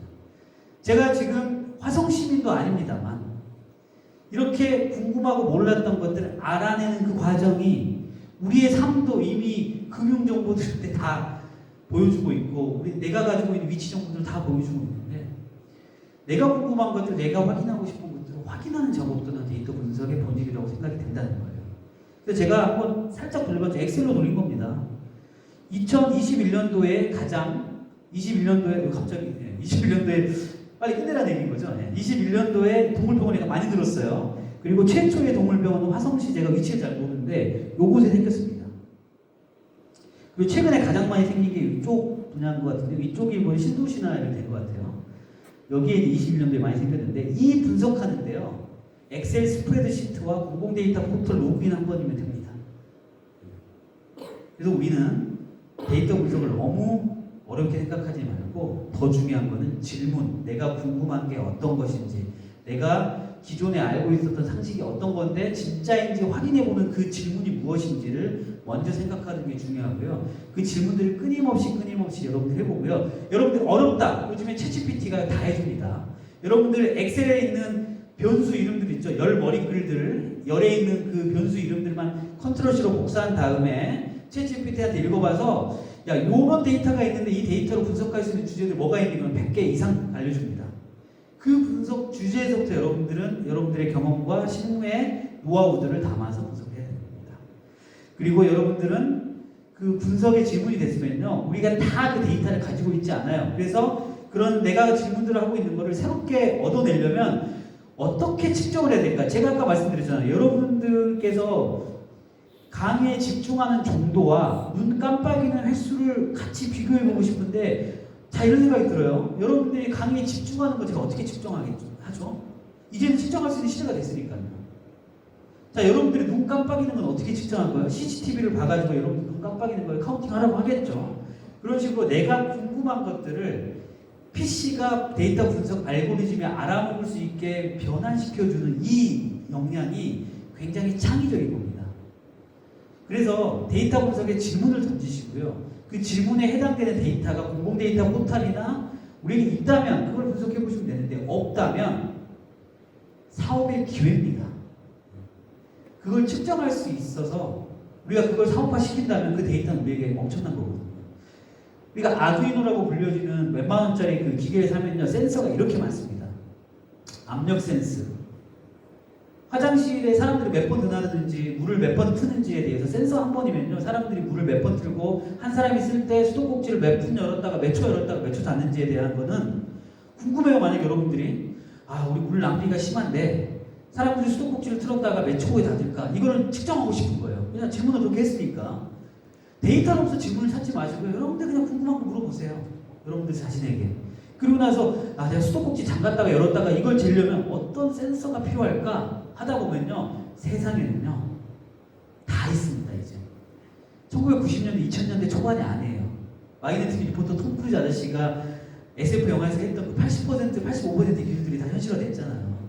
이제 웬만한 센서링을 가지고요, 웬만한 질문하는 측정 내용에 대해서는요 다 확인해서 스마트 도시, 그다음 화성시에 대한 정책들과 관련된 데이터 분석 사업을 한다는 거는 뭔가 분석해가지고 만들어내는 것도 물론 답이겠지만 데이터 분석, 내가 궁금한 것을 어떻게 알아낼까, 측정할 것인가에 대해서 고민하는 것도 굉장히 창의적인 발상이라는 거죠. 엄청 센서가 많아요. 압력 센서, 무게 센서, 미세먼지 측정 센서, 온도 센서, 움직임을 감지하는 센서. 그리고 여러분들이 개발을 하는 게 아니고요, 그 센서를 가지고 무엇을 할 수 있는지를 얘기할 수 있는 걸 여러분들이 할 수 있습니다. 아까 질문만 잘 던진다는 거예요. 그래서 우리가 그 분석에 들어가는 것보다 창의적인 관점에 대해서 생각을 하셔라. 질문을 던지고 그 질문을 어떻게 데이터로 만들 것인지에 대해서를 고민하시라. 그게 안 됐던 시절에는 뭐밖에 없었냐면요, 설문조사밖에 없었어요. 길거리에서 앙케이트 조사라고 하잖아요. 사람들의 마음을 알고 싶은데 내가 저 사람들의 마음을 어떻게 알아? 왜냐하면 사람들의 마음보다 더 앞선 건 행동이거든요. 행동을 측정해야 대박인데 행동을 측정하는 사람은 아까처럼 파크혼들처럼 몰래 숨어가지고 메모하는 것밖에 방법이 없었고, 사람들의 마음을 이해하는 거는 뭐밖에 없었어요? 설문조사밖에 없었어요. 근데 설문조사 때 어떻게 해요? 다 거짓말을 치더라는 거죠. 사회적 바람직성 편향 때문에. 제가 유명한 연구를 했었는데 여성분들한테 하루에 거울을 몇 번 보세요라고 했더니 다 15번, 20번 얘기를 하시더라고요. 근데 실제 관찰조사는 50번이 넘었습니다. 길거리에 지나가는 쇼윈도 거울에도 비춰보시고, 그냥 여기 우리 수정 화장 하실 때 그 거울에 비춰보시고 하는 모든 사진 해봤더니 자기가 인지하는 것과 실제 대답하는 건 다르더라는, 실제 사실하고 다르더라는 거죠. 그래서 우리에게 필요한 거는 창의적인 발상으로 그 분석 질문을 데이터화시키는 거. 거기서 데이터 분석의 사업이 시작되는 겁니다. 분석 알고리즘을 공부해서 사업을 하지 마시고요. 그런 창의적 질문을 던져보시라는 거예요. 그리고 데이터 구조를 이해하는 거는요. 시간 관계상 좀 넘어갈 거고 이거 여기서부터 조금 어려워지니까 중요한 거는 어차피 데이터 분석 여러분들 공부하실 거면은요. 엑셀 스프레드시트가 전부입니다. 딥러닝 하시는 분들 뭐 3차원, 4차원 배열하는데요. 다 뻥이에요. 사람들은 3차원 공간에 살기 때문에 3차원 공간 이야기가 너무나 어렵습니다. 아인슈타인 같은 그런 엄청난 천재를 제외하고는요. 3차원 공간이 사는 사람들이 3차원 공간 이야기 힘들거든요. 결국에 저 스프레드시트 행과 열의 데이터 다 들어가 있습니다. 데이터 분석 공론들 저 행과 열을 잘 공부하시면 나온다는 거 말씀드리고 싶은 거고요. 여기 왼쪽에 있는 이렇게 간단한 테이블에서도 지금 오른쪽에 있는 12개의 그래프 있잖아요. 12개의 그래프 있죠? 그거 저기 오른쪽에 있는 테이블 하나로 만든 거예요, 다. 어떠한 우리가 흔히 말하는 데이터 전철이라고 불리는 것도 한 것도 없고요. 그냥 엑셀에서요. 삽입 차트에서 가셔가지고 저 그래프 하나에 차트 여러 개 한번 만들어 보세요. 이렇게도 표현되고 저렇게도 표현할 수 있구나. 근데 그 저 12개를 그라데이션을 넣고 움직이게 만들고 하면 그게 아름다운 데이터 시각화의 전부인 겁니다. 우리가 보고자 하는 거는요. 저렇게 간단한 테이블에서 어떤 이야기를 끄집어낼 것이고 그 이야기를 가장 강조할 수 있는 그래프는 어떤 것인지 12개 선택하는 거예요. 저 12개의 그래프가 막 좀 다르게 보인다고 해서 다른 테이블도 데이터 저렇게 만들면 어떻게 되는 게 아니라 저 왼쪽에 테이블 하나를 12개를 만든 거예요. 여러분들도 가셔서 로컬 PC에서 바로 실행할 수가 있습니다. 그리고 그 똑같은 테이블 이렇게 2개의 테이블로 만들면 완전히 다른 그래프가 그려지다. 이런 것들을 이해하는 하나하나의 모습들이 여러분들이 데이터 분석 배워가는 거고 고시공부까지 데이터 분석 배우라는 게 아니고요. 여러 가지 그냥 쉽게 나온 책들을 보시면서 그 다음에 뭐 데이터 리터러시와 관련된 책들 똑같은 그래프를 보고 해석하는 방법들이라든가 언론 기사에 속지 않은 방법들 이런 기사들 그 책들 많이 나와 있으니까 그런 것부터 시작을 하시고 제가 데이터 분석의 실력을 더 키우시려면 분명히 말씀드리는데 이 책을 강력하게 추천드려요. 뒤로 계속 넘어가서 죄송한데 이 책. 데이터 분석이 빅데이터 그다음에 수없이 많은 데이터 알고리즘의 논리가 아니라 사람들이 하는 행동으로부터 어떤 결론을 내리고 그 결론을 내리는 과정에서 어떻게 데이터가 수집되는지에 대한 내용들이 잘 담겨있는 책이라고 보시면 될 것 같습니다. 네, 거의 다 끝났으니까요. 통계는요, 그냥 뭐 배우는 거 다 떠나서요. 이렇게 사람이 이것만 보면은요, 여기에서 어떤 인사이트를 얻어낼 수 없습니다. 방금 말씀드렸듯이 내가 질문을 던져서 이제 데이터를 얻었는데 이 데이터를 통해서 뭔가를 찾아내고 싶은데 찾아낼 수 있는 방법이 통계인 것 뿐이에요. 여기서 뭔가 막 복잡한 알고리즘과 통계 공식을 배우시라는 게 아니라 평균은 뭐고 분산은 뭐고 이렇게 흐트러져 있는 데이터들을 쉽게 볼 수 있는 방법을 가르쳐 주는 게 통계고 그 통계학과 관련돼서도 우리가 속지 않는 방법들에 대해서 여러 가지 말씀드릴 수가 있습니다. 좀 하나를 보여드리는 게요. 다 보여드리기는 조금 그렇고요. 여기 보시면 이게 실제 대학교 고발까지 갔던 내용입니다. 왜냐하면은 전체 데이터를 봤더니요. 남학생과 여학생이 있어요. 그 학생 스탠포드 대학교가 그런데 실제 학부모가 대학을 대상으로 고소를 했어요. 뭐냐면 남학생과 여학생의 합격률이요. 71대 23%로 여학생들이 현저하게 낮은 거예요. 그래서 이제 재판까지 간 거죠. 뭐하냐 이거 왜 남학생들만 차별해서 입학을 시키느냐 라고 봤는데요. 똑같은 데이터를 공학부하고 문학부로 쪼개가지고 표를 다시 만들어 봤더니 이번에는 남학생, 여학생하고 합격률이 똑같고요. 문학부에서 남학생, 여학생의 합격률이 똑같습니다. 이 모수가 다른 거예요. 모수가. 분모하고 분자가 달라서 이걸 합쳐버리니까 공학분지, 문학분지 이런 경계를 다 무시하고 합쳐버리니까 남학생 합격률이 훨씬 높은 것처럼 나오는 이 착각들 이런 통계의 오류를 범하지 않기 위해서 우리가 통계의 평균의 함정에 빠지지 말자 뭐 평균을만 믿어서는 안 된다라고 하는 게 이런 데서 나오는 거고 이걸 심슨의 역설이라는 거고요. 나무위키나 뭐 위키피디아의 심슨의 역설이라고 검색을 한번 해보시면 정말 다양한 통계의 오류들 이런 걸 나옵니다. 통계 자체가 오류했다는 게 아니고요. 통계 해석할 때 주의해야 될 부분들 이런 걸 나옵니다. 이런 게 이제 통계를 배우는 거고요. 여러분들 머신러닝, 딥러닝을 배운다고 한다면 절대로 그 파이썬 머신러닝 하라, R로 머신러닝 하기 절대 사서 보지 마시고요. 인터넷에서 돌아다니는 그림으로 먼저 이해하십시오. 네, 그림으로.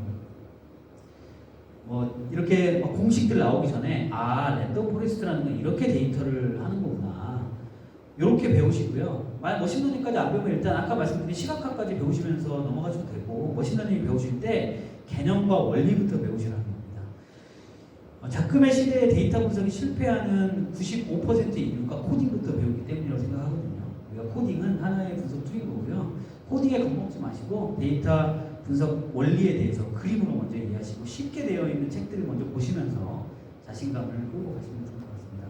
왜냐면요, 이제 코딩을 몰라도 분석할 수 있는 시대가 벌어지고 있거든요. 저는 이제 노코딩, 로우코딩에 대한 분석 툴들을 굉장히 많이 공부하고 있으니까 코딩하는 역량과 데이터 분석 역량은 별개다라는 거 앞에서 말씀드렸고, 제가 보여드린 이 데이터는요, 엑셀로, 엑셀 2016 버전 이상으로 그냥 데이터 딱 정확히 위치 정보밖에 없고 거기에 값들 들어가 있는 아주 간단한 데이터로 요 엑셀로 만드는 그 차트입니다.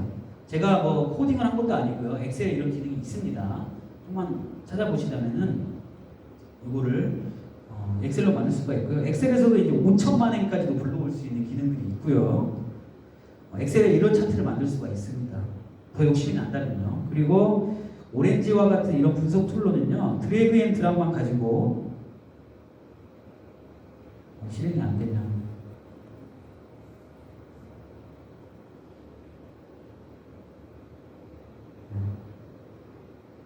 아이고, 이게 자동 실행을 해놔가지고 이게 이제 오렌지 3라는 도구거든요. 이렇게 놓으면은 그냥 데이터를 불러다가 여러분들 이제 우리 윈도우 시대로 빠지면서 이제 마우스를 더 좋아하시잖아요. 그죠? 키보드보다. 그다음에 검정색 뭐 프로그램이 어느 나오면 컴퓨터 뭐 고장 날 것 같고 그렇잖아요. 여기서 이제 내가 원하는 데이터를 끌고 들어와가지고 바로 분석을 할 수 있는 기능입니다. 그래서 파이썬 기능인 거고요. 이렇게 파일 불러다가 몇 가지만 딱 보여드리고 얼른 종료할게요. 있는 데이터를 그냥 불러와서 이제 여러분들을 위해서 밤에 이렇게 잘 찍었습니다. 좀 시간이 오래 걸리네요. 데이터를 불러온 다음에 그냥 데이터 확인하시고, 엑셀 스프레드시트랑 똑같죠. 확인하신 다음에 이 데이터를 내가 시각화를 하고 싶다, 데이터를 보고 싶다 하면 이거 눌러서 데이터를 보면 되고요. 이렇게 우리 모바일에서 앱 왔다 갔다 옮기듯이 옮기셔서 데이터 확인하시고, 그 다음에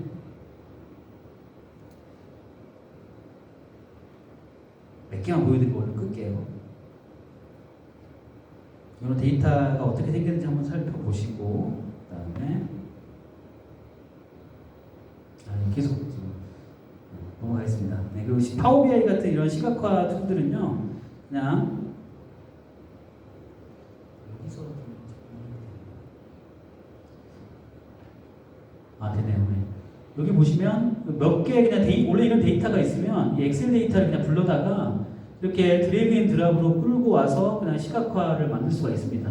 이렇게 진짜 지금 이거 실시간이에요. 실시간. 이게 만들 수 있으니까 파워 BI는 공짜고요. 여러분들 그냥 파워 BI 이렇게 다운로드 받으셔서 이렇게 시각화를 바로바로 만들어낼 수 있습니다. 드래그 앤 드랍으로 피벗 테이블처럼 이렇게 들고 할 수가 있고요. 오렌지 3라는 게 아까 빨리 돌려서 보여드리면 이렇게 데이터를 불러와서 위젯에다 이렇게 놓으면 그냥 여러분들이 드래그 앤 드랍만 한 거예요. 지금 제가 어떤 것도 하지 않았습니다. 드래그 앤 드랍에서 내가 산정도 그래프를 보고 싶다라고 하면 요 산정도 차트 위로 올려다가 클릭하면은 그 데이터에서 이렇게 시각화를 볼 수가 있고요. 이쁘죠? 이렇게 볼 수가 있고, 이런 시각화들을 지금 딱 드래그 앤 드랍과 마우스 클릭만 가지고 다 만들어낼 수가 있습니다. 이렇게 이것도 오픈소스 공짜입니다. 이런 시절이 왔어요. 이런 시대가 왔기 때문에 여러분들 데이터 분석에 대한 본질을 명확하게 하시고, 분석 툴들은 QGIS는 여러분들 잘 아시니까 넘어가고요. 여기 이제 마지막 마무리를 드리면 데이터 분석 툴, 코딩, 그 다음에 데이터 분석 알고리즘, 이게 전부라고 생각하지 마시고요. 정말 태평양 같은 영역입니다. 그래서 그쪽 영역에서 아까 더닝 크루거처럼 내가 자신감을 찾을 수 있을 정도로의 식견을 넓히는 거. 그 중에서 데이터 분석이라는 건 질문하는 능력이고 내가 궁금한 것들을 데이터로 검증해보는 것들이 더 중요하고 나의 질문은 내 일상과 삶과 내 실무의 고민거리에서부터 시작해야 된다는 거 잊지 마시고 그 다음에 여기서 내가 더 검증하는 것들을 자세하게 배우고 싶다라고 하면 파이썬, R 이렇게 코딩 배우지 마시고 그거는 또 그 다음에 하시면 돼요. 절망의 계곡에 빠져들어갔을 때.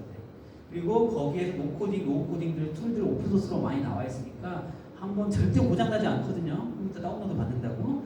그래서 요즘에 이제 유명한 오픈소스들이기 때문에 다 악성 코드가 다 들어가 있지 않아요. 다운로드 받아서 한번 이것저것 눌러보시고 일단 무엇보다도 데이터 분석을 이렇게 적극적으로 하시기 힘드시다면 내가 분석하는 능력이라고 했을 때 잘 질문을 던지시고 잘 측정할 수 있는 아이디어를 내보신다면 나머지는 빅데이터 팀에서 다 알아서 해주실 거니까 해주시고요. 그 다음에 데이터를 잘 다룰 줄 아는 분석가가 되달라는 말씀을 드리는 게 아니고요. 여러분들이 하고 계는 실무의 영역과 여러분들 업무의 영역에서 데이터도 잘 다룰 수 있는 그런 실무자들을 아까 말한 대로 시티즌 데이터 사이언티스트라고 불렀고 그런 분들이 이제 AI 시대와 데이터 분석 시대에서 분명히 앞서 나가실 거라는 생각이 정확하게 듭니다. 예.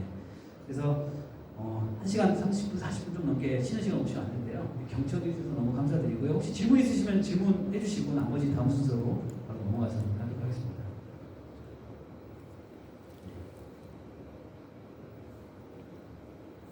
네, 그러면은 여기까지 강의 마치고요. 새해 복 많이 받으시고 연말 마무리 잘 하시길 바라겠습니다. 네, 데이터를 바라보는 여러 가지